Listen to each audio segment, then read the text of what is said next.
Diputado Parrilli tiene la palabra. Gracias, señor presidente.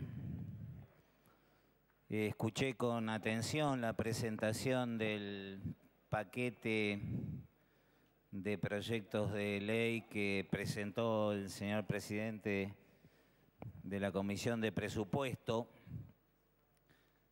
quien comenzó hablando de la crisis mundial, en realidad de la crisis mundial o de la crisis del sistema capitalista mundial, para terminarnos hablando del ABL, un largo recorrido, pero que creo que tiene un sentido, es decir, el ABL y el aumento del ABL, que es de lo que nos hablaba el diputado, es una de las cuestiones casi centrales en el paquete de leyes que estamos tratando.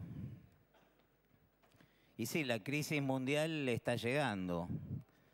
La crisis mundial es un poquito lo que hace pocos días motivó que la presidenta de la Nación anunciara de alguna manera indirecta, o sus ministros, Vudú y Devido, el retiro de subsidios a las tarifas de los servicios básicos elementales, que se va a traducirlo, digamos, o no, o lo querramos llamar de otra manera, en un brutal tarifazo que no va a ir solamente a Barrio Parque, Puerto Madero o los country, sino que va a ir sobre el 80% de la población argentina.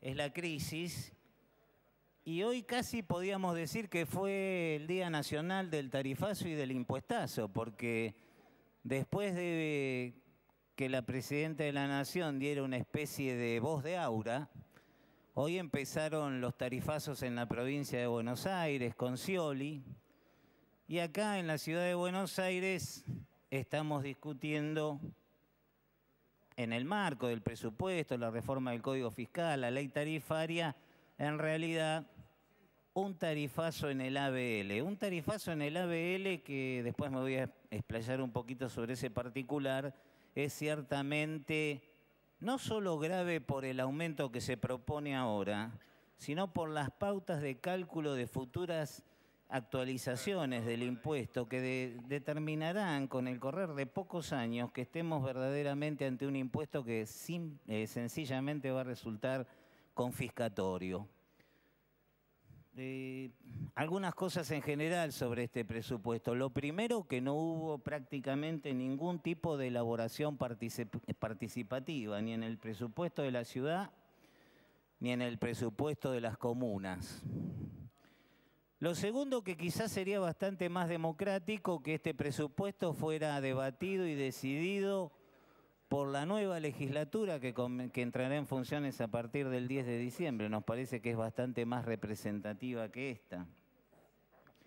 Y lo tercero, que cuando vemos las cuentas y demás, pensamos que siempre es algo bastante abstracto, porque este gobierno ha utilizado como pauta para deteriorar o mediatizar el contenido del presupuesto, que desde ya puede ser muy cuestionable, la subejecución, ¿no? Es decir, en los 6 primeros meses de este año, Mauricio Macri reconocía que en materia de infraestructura pública el presupuesto había tenido una ejecución de nada más que el 21%, y básicamente en el tema de construcción de vivienda, de política de vivienda, era del 15,2%.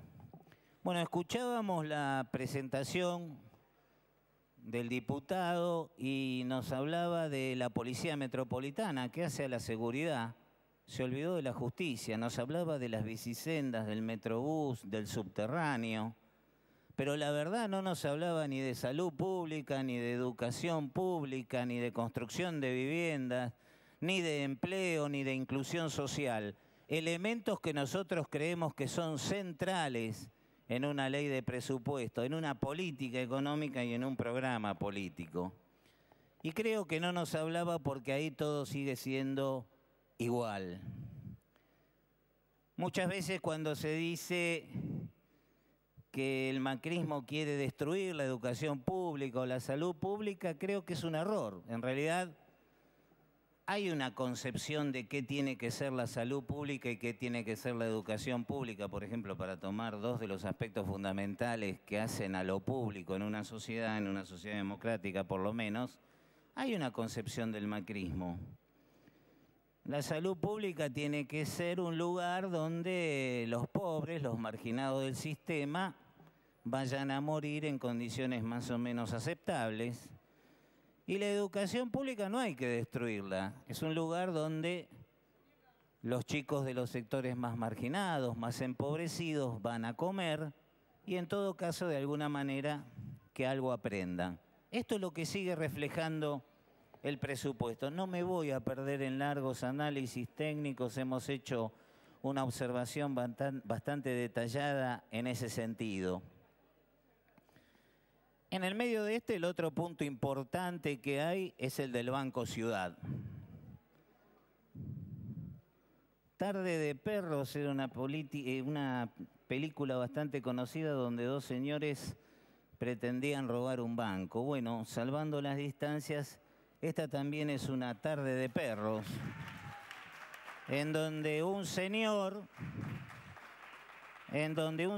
pretende que otro grupo de señores, de diputados en este caso, lo ayuden a apoderarse de las utilidades del Banco Ciudad. El Banco Ciudad es un bien público.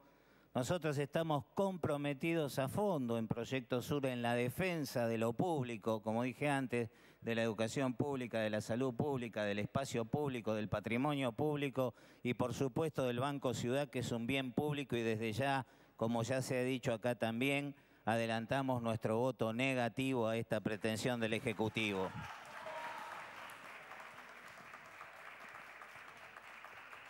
Y en ese marco voy a hablar, para ir cerrando, del ABL. Yo he escuchado discursos realmente muy críticos del presupuesto, pero que hoy estoy medio cinéfilo, como en alguna película, cuando llegan al punto del ABL de eso no se habla. Y la verdad que creo que hay que hablar y que hay que ser categórico, que no podemos votar este incremento de ABL, porque es un impuestazo contra los ciudadanos de la ciudad de Buenos Aires, pero además porque para peor establece una serie de modificaciones en el Código Fiscal y en la ley tarifaria que van a llevar a incrementos brutales en el pago del ABL en los años sucesivos. Y no en muchos años sucesivos, sino de acá al 2015. Nosotros hemos hecho un estudio, señor presidente, en donde hemos tomado una vivienda unifamiliar ubicada en la zona del límite de Núñez y Coglan, una vivienda unifamiliar que en el año 2011 paga 563 pesos con 88 centavos y computando siempre los topes, en el año 2012 pagará 2.255 pesos con 52 centavos, en el año 2013 4.511 pesos con 4 centavos, en el año 2014 9.022 pesos con 8 centavos y en el año 2015 15.841 pesos con 20 centavos. Es decir, incrementará en los próximos 4 años 2.000% lo que va a tener que pagar de ABL. Esto es lisa y llanamente confiscatorio, señor presidente. ¿Cómo se van a hacer estas actualizaciones? Bueno, la tarifaria y el Código Fiscal reemplaza el ABL por un impuesto nuevo que tiene dos componentes, el inmobiliario y la tasa retributiva de servicios. De ese juego o del juego de esos dos conceptos y de los coeficientes de actualización que se utilizarán, una fórmula muy compleja, incluso el propio ministro de Hacienda cuando concurrió a la legislatura dijo que no la podía explicar porque era muy compleja, y es cierto, es muy compleja. Pero no solo es muy compleja, sino que también varios de los componentes y pautas que se utilizan para realizar el cálculo permanecen desconocidos. Eso sí, los cálculos los va a efectuar el Poder Ejecutivo, la Administración Gubernamental de Ingresos Públicos, y esos cálculos con las valuaciones de los inmuebles, y por eso digo que vamos a llegar a supuestos del 2.000% de incremento, serán remitidos antes del 31 de julio de cada año a la legislatura de la ciudad, que va a tener nada más que 30 días para aprobarlos o no. Es decir, para hacer observaciones o no, sin ninguna posibilidad seria de control. Vamos a dejar la legislación en materia de ABL en manos de la Administración Gubernamental de Ingresos Públicos. Esto es lo que surge del artículo 227, tercer párrafo del proyecto de Código Fiscal.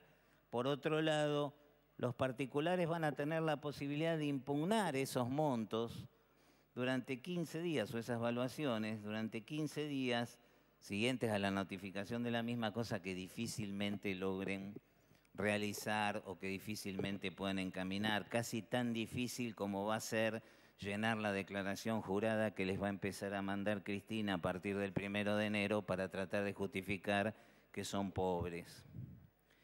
Por eso creo, señor presidente, que acá tenemos que ser categóricos, no votar el presupuesto, no votar la ley tarifaria, no votar el Código Fiscal, no votar un impuestazo, como dije antes, que no solamente significa un perjuicio para hoy, sino una confiscación para los bienes, las viviendas de los ciudadanos de la Ciudad de Buenos Aires. Gracias, señor presidente.